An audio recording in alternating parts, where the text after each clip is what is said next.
The broadcast is now starting. All attendees are in listen-only mode. Hi, everyone, and welcome to today's webinar. My name is Sharon Worrell. I'm with the Fight CRC team, and today we're excited for our Tailoring Colorectal Cancer Treatment, Sidedness, Biomarkers, and Beyond webinar. Next slide, please. So today's webinar, we have speaker Dr. Raghav, and he's an expert in the field, and he will present today on some of the biomarkers that we're hearing about. If you have any questions during the presentation, please feel free to type in your questions on the right side of your screen in the GoToWebinar control panel. Following the webinar will be saved and posted online on the Fight CRC website, so you can find it there. And feel free to tweet along if you have a Twitter account using the hashtag CRCwebinar. And following the webinar, you'll please expect an email with links to the materials. So it'll have a link to the webinar archive and a short survey. If you fill out the survey, we will be sending you a Fight CRC bracelet. Some webinar technology, again, we're using the GoToWebinar platform. The side control panel can be adjusted using the orange arrow. And most importantly, if you have questions, please feel free to type those in there. Fight CRC offers a number of resources for patients, caregivers, and survivors. We have the Taboo podcast, which is a monthly podcast series talking about different taboo topics. We have a variety of mini magazines, again, on a number of different topics, including clinical trials, biomarkers, and other survivorship issues, side effect management. And finally, Your Guide in the Fight. And just as a reminder, the information and services provided by Fight Colorectal Cancer are for general informational purposes only. The information and services are not intended to be substitutes for professional medical advice, diagnosis, or treatment. If you are ill or suspect that you are ill, please see a doctor immediately. And in case of emergency, call 911 or go to the nearest emergency room. Fight CRC never recommends or endorses any specific physicians, products, or treatments for any condition. And with all that, we're excited again to introduce Dr. Raghav, who is an assistant professor in the Department of Gastrointestinal Medicine and Oncology at MD Anderson. So he has received a number of awards, and as a researcher, including SWOG Young Investigators Award, Southwest Oncology Group, ASCO, and Conquer Cancer Foundation Merit Award, and more. And we're super excited to have him here today. And all yours. Take it away. Thank you, Sharon. Thank you, everyone, for having me. A couple of disclaimers before we start on this topic. You know, for all the research that we do for cancer, one of the common things that we've not been able to treat is common cold, and I'm fighting a little bit of that. So if I have these bouts of cough, I apologize for that in advance. But this brings me to a topic that's very close and near to my heart: tailoring colorectal cancer treatment based on biomarkers. Now, this is an interesting topic, as in, even now, our general approach towards colorectal cancer, and many cancers for that matter of sakes, is not really a tailored approach towards a particular patient. Yes, we have reached a certain degree of advancement in precision medicine, but in many cases, the treatments that we are giving are highly unselected, at least as far as colorectal cancer is concerned. And when I go through the slides, you'll understand those subsets. The word biomarkers is not a new word. The biomarker is basically any marker that you can use to either prognosticate a disease, so determine who does well or who does poorly, or predict the effect of a treatment, so which patients respond to that treatment and who do not. None of the biomarkers that we know so far are always 100% accurate. So just because a biomarker A is helpful in a particular treatment does not mean all patients with that biomarker will definitely respond. such strong, robust biomarkers are few and far between. And the reason for this is the complex interplay of what and how the biology of a cancer cell works. Next slide, please. So today our agenda is actually very simple. We're going to discuss why colorectal cancer is a problem worth finding a solution to. We'll discuss two important aspects of colorectal cancer that have come up recently. One is sidedness, and the other one is two emerging biomarkers of therapeutic or treatment importance, which is BRAF mutation and HER2 amplification. I'll use certain terms, loosely, such as, whenever we say mutation, basically what that means is that the gene is altered in some way, that it is more active and therefore promoting cell growth or cancer cell growth. Amplification, on the other hand, is multiple copies of that particular gene, which makes the signaling pathway more active. So that's the basic difference between mutations and amplifications. And then, a quick insight into what the future for colorectal cancer therapy should look like. Next slide, please. So the most important question is, why is colorectal cancer a problem? Next slide. So this is, it is an unfortunate slide because you can see that colon and rectal cancers are the third most common causes of morbidity as well as mortality. So new cases and deaths in both men and women, and for quite some time it has been at that same place. Now, if you see, there are about 150,000 cases of colon cancer diagnosed every year, and about 50,000 patients die every year from this disease. Now, it doesn't seem like a very big number when it comes to comparing it to breast cancer or lung cancer or prostate cancer, which get a lot of highlights. But just to show you what 150,000 people or 50,000 people can do, next slide, please. This is what they can do. 150,000 people is approximately the employees at Apple, and we all know how that's revolutionized the IT industry. And then 50,000 people are the employees in Google, which pretty much everybody uses. I don't think that there's anybody whose life is untouched by those two corporations, and they're run by the same number of people that either are afflicted from colorectal cancer or die from colorectal cancer every year. Next slide, please. So this is a distribution of how colon cancer cases are found every year. So you can see about 40% cases are localized, 40% are regional, so they have spread to the lymph nodes, and then about 25% of cases are metastatic at diagnosis. Metastatic cancers implies they have spread from their local sites, and in most cases, these patients are not eligible for surgery or local therapy options. And we know that so far, surgery and local therapy options are the only curative modalities in this cancer. And that reflects in the next graph, which shows how many people, what's the survival rate in these patients. And you can see that it's almost 90% if you are diagnosed locally, whereas only about 14% if you have already disease that has spread. Next slide, please. So just want to show you a quick comparison between breast cancer and prostate cancer, the same figures, and you can see that in both breast cancer and prostate, about 80% and 60% of patients are diagnosed at localized stage. So you can see that there is an early diagnosis in those two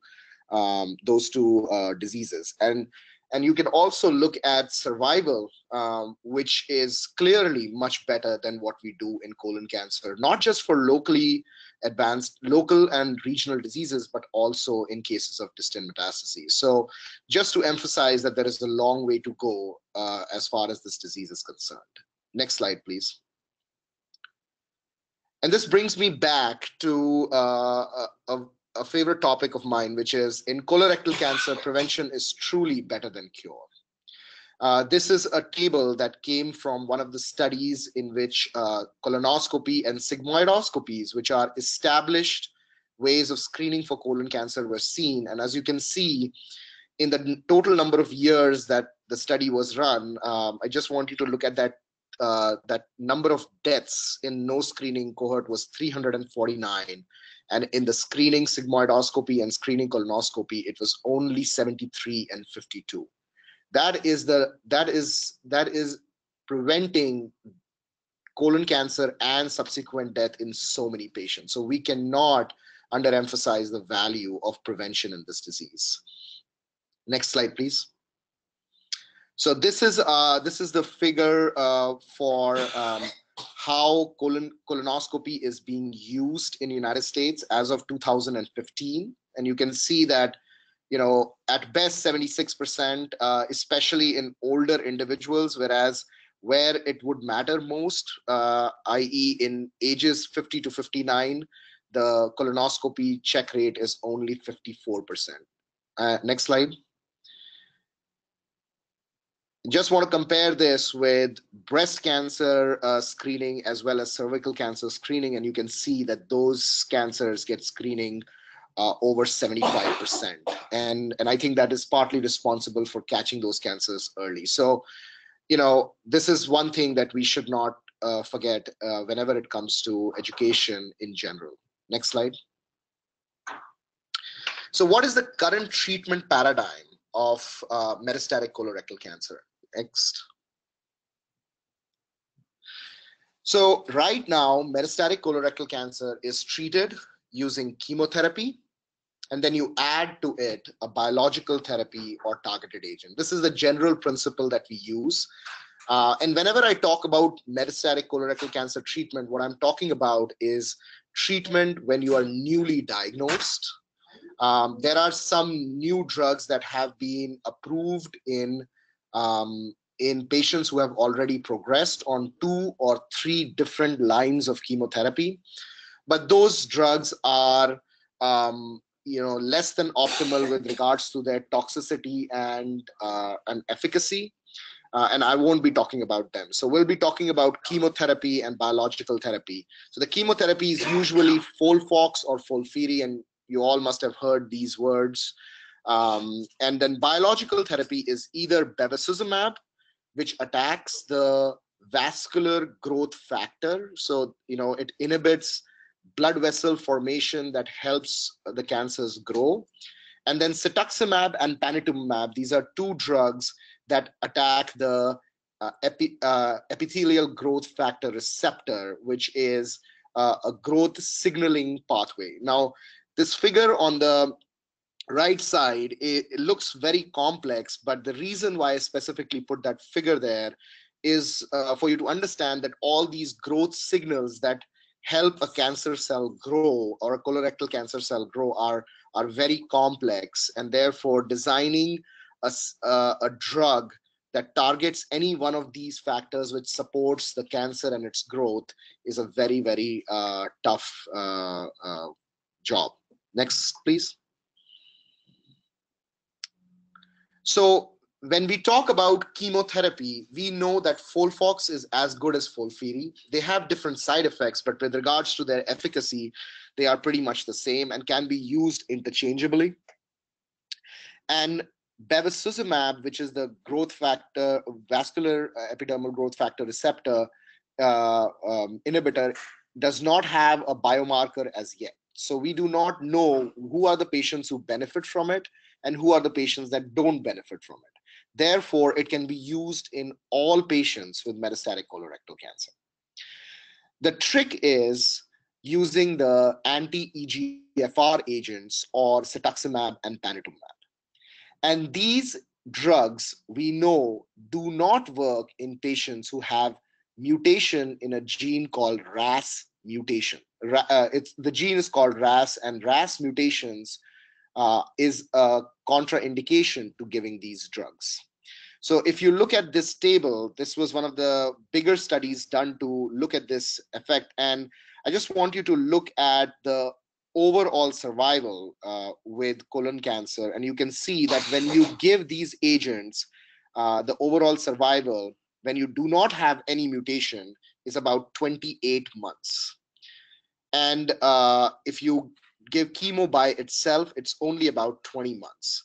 And if you look all the way down, when patients have RAS mutations, then the overall survival in these patients is only 15.3 months compared to 18 months with chemo. So you can see that when you have a RAS mutation, your chemo does better than if you add the anti-EGFR drug to it. So no one with RAS mutation should ever get an anti-EGFR drug. This is our first learning point, that whenever you have metastatic colorectal cancer, you need to know what is your RAS status. Is it RAS mutant or is it RAS wild type? Next slide, please. So RAS is one of the first biomarkers that has a therapeutic implication in metastatic colorectal cancer. But apart from RAS, there are other drugs like BRAF, other genes like BRAF, PIK3CA, and then P10. All these genes have some variable efficacy with regards to anti-EGFR drugs. So if in today's world, I would divide colon cancer into two broad varieties, a RAS wild type and a RAS mutant colon cancer. And there's no difference of chemo in these patients. There is no difference of using bevacizumab in these patients. The only difference is using cetuximab and panitumumab. But you can see that the number of responders in an unselected population is pretty low. It's only 15%. So if you remove half of the RAS mutants, that response rate goes up to 30%. And this is what precision medicine is, to continue to take these heterogeneous, this large group of colon cancer and find smaller and smaller subgroups so that you can increase the responses of the treatment and decrease the unnecessary toxicities. Next slide, please. So this is a slide that shows you that there's not like there is a EGFR on which cetuximab, panitumumab work, and then there is VEGF on which bevacizumab or Avastin works. But these are not, they are not helping the cancer grow or promoting its growth as only individual factors. They are a part of a larger machinery, and that machinery involves other players such as BRAF and HER2, and therefore alterations in both these genes can also affect the benefit that you can get from an EGFR agent. Next. So before I go on to the biomarkers, I would like to discuss the role of sidedness in colon cancer. Next. So the first thing is sidedness is a structural concept, right? So we know that colon is made of cecum, ascending, transverse, descending, and sigmoid colon, and that's how the entire makeup is. But embryologically, the left side of it is derived from the hindgut, and the right side of it is derived from the midgut. So they have different origins when you go, when they are developing. And consequently, we have come to realize that the colon cancer on the right side is not the same as the left side. And the next few slides will highlight how right-sided tumors are different from left-sided tumors. Next, please. So this was one of the largest studies that was done comparing cetuximab and bevacizumab when it is given with chemo. Before this study, the biggest question that we had was, okay, we know FOLFOX and FOLFIRI are exactly the same, but is cetuximab better or is bevacizumab better in RAS wild type patients, right? Because remember, in RAS mutant patients, you won't even have that choice. You would only give cetuximab. So the bottom line of this study in general was, when you combine cetuximab or bevacizumab in the first line setting, the overall survival is no different. So the total benefit from combining any of these drugs with chemo is exactly the same. So 32 months and 31.2 months. So not significantly different. But this is an important study because, and it also highlights how a study can be very well designed, not have any new agents, but still generate a lot of new knowledge and help a lot of patients in many different ways. Next slide, please. So after they finished the study, they looked at the difference of right and left side tumors, and they found 68% of them were left-sided, 27% were right-sided. Now, this is not uncommon. This is the general distribution of left and right-sided tumors if you took all colon cancer patients. What they found was overall left-sided colon cancers do better. So you can see that the average survival in these patients was 33 months if you had left side tumors and 19.4 months if you had a right-sided tumor. And this was like all these patients were treated exactly the same way. So we knew that left-sided tumors do better than right-sided tumors. They are better players. Next.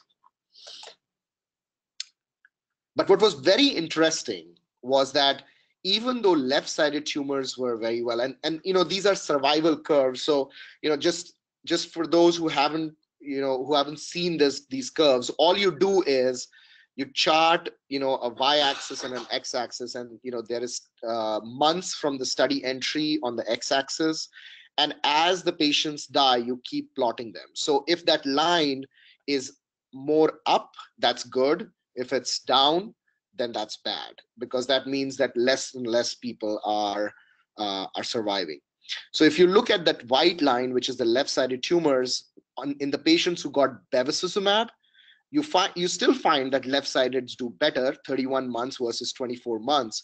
But when you look at cetuximab, you can see that the left-sided tumors actually do better than the average, so 36 months versus only 16 months in the right-sided tumors. The knowledge that this study has generated is that left-sided tumors benefit more with anti-EGFR agents upfront. So therefore, the practice for NCCN has changed. The updated NCCN guidelines now actually include left-sided tumors having cetuximab as a preferred agent. Next slide, please. Now the question is, so after sidedness, let's go on to the precision medicine and what's the need of precision medicine. So the first question is, why precision medicine in colon cancer? Next. So we know cancers are not just one cell type. They are spatially different and temporally different, which means that even when you see a cancer in one place, it is not made of only one type of cancer cell. It is made up of different kind of cancer cells, and those cells can have different differential benefit from different kind of drugs. And when cancers spread to one organ or another, they change their character. Similarly, when cancers undergo first treatment, second treatment, third treatment, they change under the stress of that treatment. Therefore, it is virtually impossible to devise a treatment, unless it's chemo, which works in a very non-selective way, to help everyone with one drug. Next slide, please. So the concept of precision medicine is that colon cancer is a very heterogeneous cancer. And if you can find smaller cohorts or smaller subgroups that are more and more like each other, you can increase the benefit of a particular treatment in those groups. Next slide. That brings us to the first of our two emerging therapeutic biomarkers in metastatic colorectal cancer. Next, please. So this is BRAF mutation. The central theme is that BRAF mutation is bad. When we talk about BRAF mutation, and whenever we say, oh, somebody has BRAF mutation, what we mean is a very specific kind of mutation. And I want everyone to understand that not all BRAF mutations are bad. Just this particular BRAF V600E mutation is bad. And this is what this graph on the left side shows. As you remember, this is again a survival curve. The lower the line, the worse it is. And you can see that the blues are so much more worse than the grays and the yellows, which are either wild type BRAF or they have a BRAF mutation, but it is not V600E. And that's why this BRAF V600E, which is about 8% of all colorectal cancers, is a very distinct subset which is associated with a very aggressive cancer. So on the right side, there is, this was a study that was done in Europe. It was a study about giving more aggressive chemo. So instead of giving people Folfox or Folfiri, which is a combination of two drugs, they decided to give all the three drugs together. And you can see that patients with BRAF mutations did better when they were treated with all three drugs and bevacizumab versus when they were treated with only two drugs.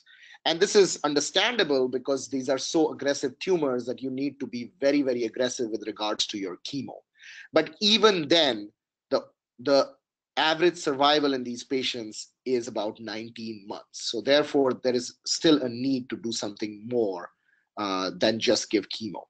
Next slide, please. So this was a study that was designed by the cooperative group. So the two studies that I've shown so far, the 80405 and this study, both have been pivotal studies in colorectal cancer, and they have not been designed by industry, but designed by cooperative groups, whereby allowing a large number of people to have access to these trials, which I think is the strength of the cooperative groups. Also, it is interesting to note that not many industry partners are interested in tackling smaller and smaller subgroups, even though they can be very important. So this was a randomized study. So everybody got either cetuximab and chemotherapy, which is what they should all get as standard of care, versus giving somebody a BRAF inhibitor. This is called Vemurafenib. This is a drug that works in BRAF V600E mutant tumors. And they took 105 patients and split them in equally and gave them these drugs. And you can see that the progression-free survival, so from the day you start treatment to the day the patient is on that treatment without the disease growing, was about 4.3 months when you gave the BRAF drug. But when you did not give it, it was only 2 months. Now, it's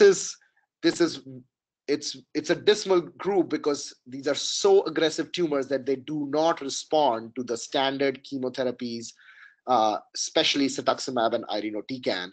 And that's why within 2 months, about 50% of patients will have growth of their cancer despite getting standard chemo. But adding this BRAF inhibitor at least doubled that time period. The overall survival also was better when you got BRAF inhibitor. It was about 10 months versus 6 months.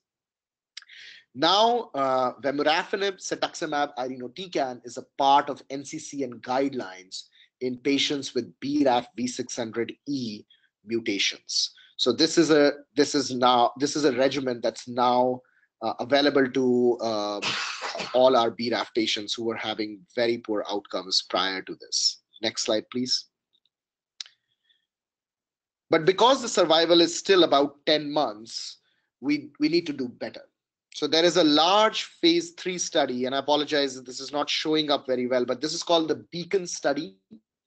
This is a study that combined the EGFR inhibitor like cetuximab, a BRAF inhibitor called encorafenib, And then it combined another biological agent or a targeted therapy which affects the same pathway, which is a MEK inhibitor called binimetinib. So there is no chemo in this study in the experimental arm. So all these three drugs are targeted drugs that are attacking the signaling pathway of the cancer.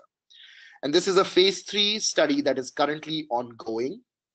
The patients are randomized into getting all the three drugs, getting a BRAF drug and EGFR drug, and then the last arm is the standard of care, which is EGFR plus chemotherapy.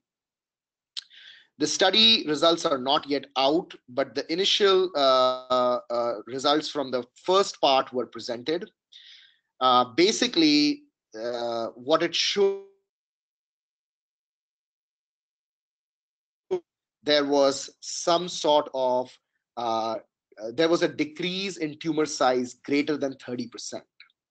In 1406, the SWOG study that we talked about earlier, the response rate or decrease in tumor size of greater than 30% was only seen in about 16% patients. So this is a tremendously active regimen with like 50% decrease, 50% of patients deriving very good benefit. And you can see almost everyone is under that line, which means that their tumor percentage was less than what they started with. Next slide, please. So that's the wrap up for BRAF. So a clinical trial ongoing, and one regimen with BRAF inhibitor already in NCCN guidelines, but still a long way to go. So our next biomarker is HER2 amplification. This is not a new biomarker in cancers in general. This is a common biomarker found in breast cancer and also in gastric cancer. In fact, before we knew that this was a biomarker that we could treat very effectively in breast cancer, HER2 positive, which means HER2 amplified breast cancers used to have the worst prognosis of all breast cancers. And now there are so many effective treatments against this particular gene that HER2 amplified breast cancer actually can be treated very effectively. It is also successfully targeted in gastric cancer, where this is now a standard of, if you have HER2 amplified gastric cancer, you will always use a HER2 drug with chemotherapy. Next slide, please. In colon cancer, though, this is a relatively new biomarker. And the reason why it's new is also because it is only found in a small subset of patients. That's about 5% patients. But if you look at, so, the top figure shows all the patients, and then the HER2 amplified and the ones that have KRAS, NRAS, and BRAF mutation. One thing that you notice is the patients that have these HER2 amplifications tend to be RAS wild type. So these are the patients that should be treated with anti-EGFR agents. And through the next slides, I will show you why these patients should not get those drugs and should instead get other treatments. So HER2 amplification is found mostly in RAS wild type patients, where, because we know that 50% of colon cancer is RAS wild type, we know that about 8 to 10% of those patients will be HER2 amplified. Next slide, please. So the figure on the left shows how HER2 interacts with EGFR. So you can see that EGFR is called HER1, so it's like a cousin of HER2, and they work through the same pathways and activate the cancer and help cancer growth. If HER2 is amplified, then it bypasses the mechanism from EGFR and just activates that pathway, even if you block the EGFR using cetuximab or panitumumab, thereby making it ineffective. This is some of the data that we showed. So This was done in two different groups of patients. The purple line is, the pink line is HER2 amplified patients, and the green line is HER2 non-amplified patients. The graphs on the top, the two graphs on the top, you can see that the pink line is much, much below the green line, which means that when these patients are given anti-EGFR therapy, the average time for the cancer to grow on these treatments is only about 2.8 months when you have HER2 amplification, and it's about 9 months if you do not have HER2 amplification. So if you take all the RAS wild type patients today who should be getting anti-EGFR therapy, and you check HER2 and prevent these patients from getting that therapy, not only do you protect the patients that could be getting a potentially toxic treatment and are not going to benefit from it, but you also increase the chance of the remaining people to get benefit from these treatments. The lower two graphs only show that this effect is restricted to only EGFR therapy, because when you get a non-EGFR therapy, these patients do exactly the same. So this is a negative biomarker for anti-EGFR therapy. Next slide, please. Despite the fact that this data has been showcased in ASCO, and multiple other groups, not only from United States but also outside United States, from Europe and Japan, have shown exactly the same results. The two major clinical cancer guidelines, ESMO as well as NCCN, do not endorse HER2 amplification testing outside of a clinical trial, and there is no provision for these patients not to get anti-EGFR therapy.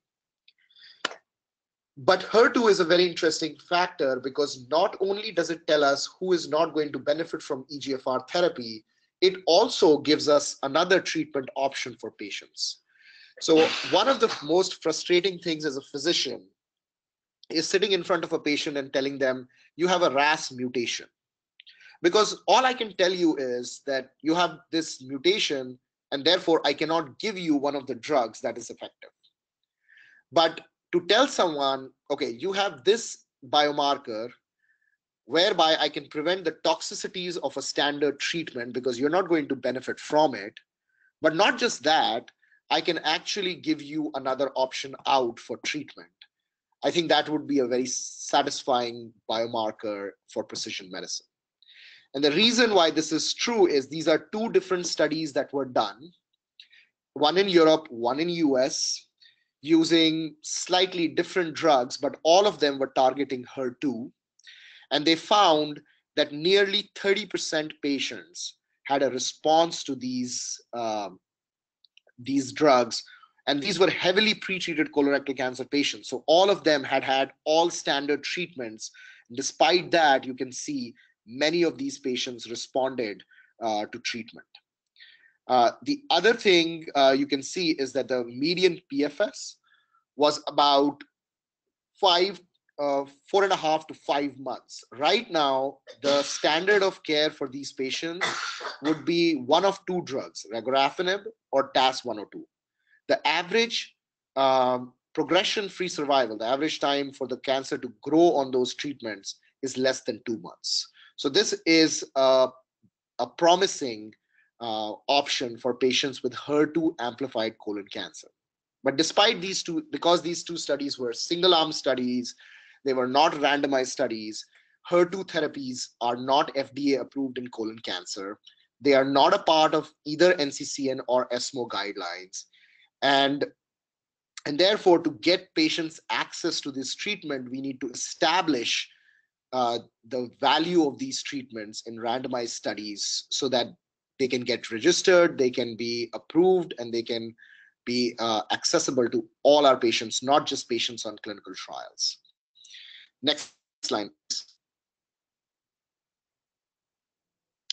So with that in mind, we have designed another cooperative group study for patients with HER2 amplified colon cancer. This is a very ambitious study because it is targeting one of the smallest subsets that we have ever targeted in colon cancer. This study is open nationwide, and for this study, all patients are tested for HER2 amplification. And if they are HER2 amplified, they get randomized to either getting a HER2-directed therapy or the current standard, which is cetuximab irinotecan. But because we also feel that this is a because these are very effective drugs in a group that does not respond to standard treatment, the study allows all patients to get HER2 therapy after they have progressed on the control arm. Also, the first scan on that control arm is done in 6 weeks. So even if you get randomized to the control arm, there is still an effective option waiting for you on the other side. Next slide, please. SWOG 1613 is not the only HER2 study because there is a lot of industry interest in this biomarker from a breast cancer perspective. We have been able to open other studies for other agents that are effective in breast cancer, and those studies are ongoing. Most of those studies are smaller single-arm studies, but will help generate vital knowledge regarding this biomarker in colon cancer. So what can the future of metastatic colorectal cancer therapy look like?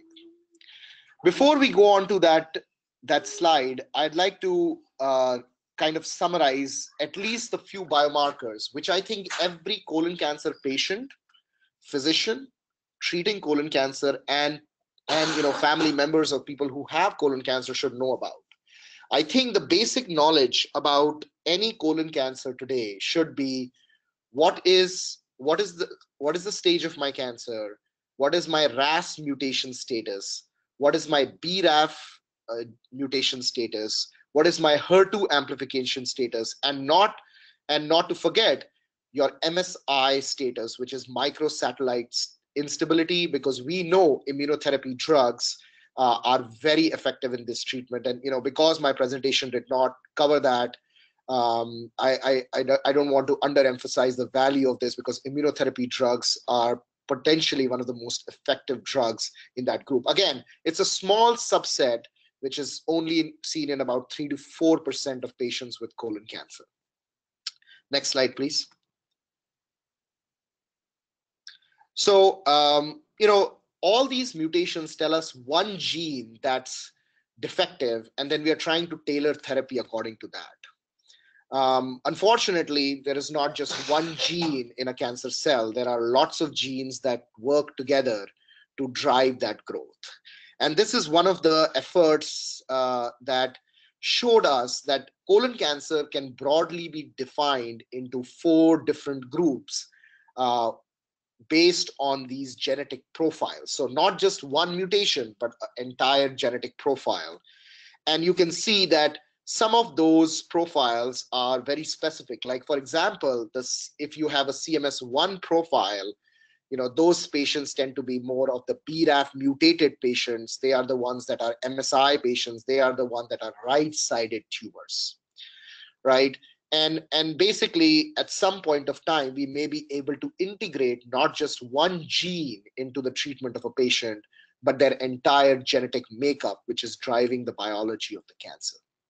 Next slide, please. So in summary, colorectal cancer is a major cause of morbidity and mortality even today, and therefore screening efforts should never be underestimated. RAS wild type left-sided tumors do very well overall and definitely should get anti-EGFR therapies as early as possible in their treatment course. BRAF mutations, BRAF V600E mutations, signify an aggressive disease, should be treated aggressively with either more aggressive chemo or BRAF inhibitors on or off trials. HER2 amplified tumors are also resistant to anti-EGFR therapies, And because we do not have large data sets proving that point, right now, I feel that those patients should be channeled more towards clinical trials, and there is no dearth of HER2 clinical trials because early trials are showing such great promise. And the future of metastatic colorectal cancer would be that we treat colon cancer as not just one group of patients, but as smaller and smaller groups of patients that are more like each other and can benefit from tailored therapies that are given to these patients. Next slide, please. With that, I'll open the forum to discussion. And if you have any questions, I'm happy to answer them. I do have a closing statement at some point of time, but I'll wait till we get through the questions. Great, thank you so much, Dr. Raghav. What a wonderful presentation. We do have a couple questions that have come in, and again, a reminder, if anyone else has questions coming up, you can type them into your GoToWebinar control panel. So the first question, let's see. What are the current guidelines around HER2 testing, and will insurance cover? So the current guidelines for ESMO guidelines state that HER2 testing should not be used in routine care of patients. And should only be done on a clinical trial. NCCN only mentions HER2 as a part of their discussion, but do not have any formal statements about it, and therefore they're not a part of routine clinical practice. However, the advantage of HER2 as a biomarker is that HER2 testing is very standard in all pathology labs, because this is such a common biomarker in breast cancer that any pathologist should be very comfortable doing HER2 testing. And the HER2 testing can actually be done as a part of a larger panel, which you're getting like Foundation Medicine, CARIS, all these panels report on HER2 testing. And if you do not have a panel, this test can be done very simply using what is called as immunohistochemistry, which is a very cheap way of looking at a biomarker. Just to give you an example, we do not see that in routine practice, but in many cancers, people at least do 2 or 3 immunohistochemical stains before they even confirm the cancers. So this is a rather cheap test for most patients. Now, insurance doesn't cover it, and therefore, at least on SWOG 1613, that testing is covered centrally by NCI grants. Great, thank you. A follow-up question: when was Vemurafenib added to the NCCN guidelines? Just very recently, I think probably like the last update, which was maybe about 2 or 3 months ago. Okay. And we have another question, and you did touch on this very briefly around immunotherapy.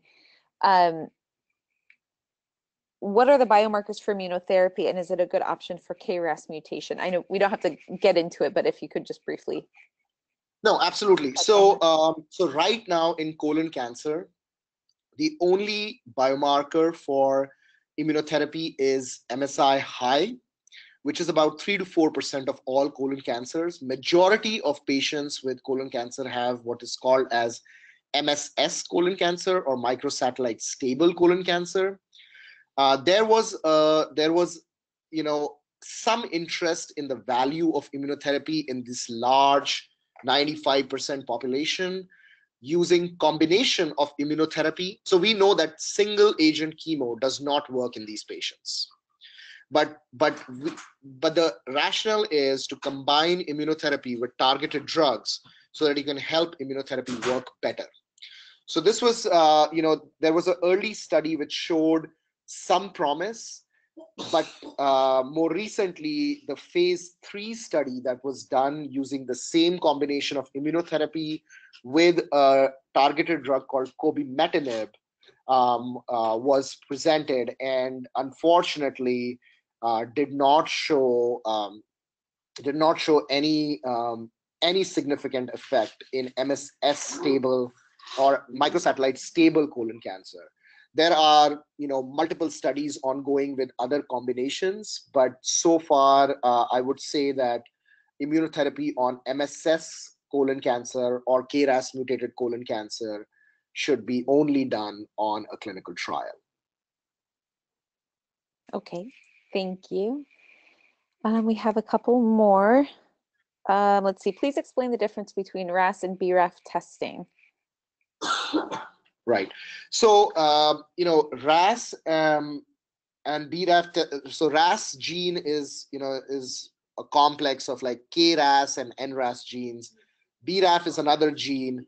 So basically what we do is we do next generation sequencing in most cases nowadays. And we look at the entire gene. And if we find a defect in that gene, we report it out as being a mutation. Now, in BRAF, the activating mutation is the V600E mutation, but in KRAS, there are lots of mutations that can activate that gene. So the testing is usually done, so those testings will be done by either a PCR-based method or what is most commonly being done nowadays, which is next-generation sequencing. And a follow-up question to that, Dr. Raghav, if you've ever had next-generation sequencing done before, would there ever be a need to have it done again? So yes, I believe yes, because remember we talked about how treatments can alter the the makeup of the cancers.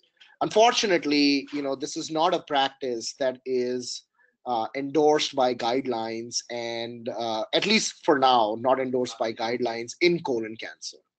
And the problem with that is that by the time you've gone through your first treatment, second treatment, third treatment, your tumor is probably looking very different compared to what it started out with. So many clinical trials have started to appreciate that factor and do require a biopsy and confirmation of testing before you start treatment. But in clinical practice, that's not routinely done because, number one, it's not covered. Number two, to get a new biopsy in a new tissue, it is an invasive method, right?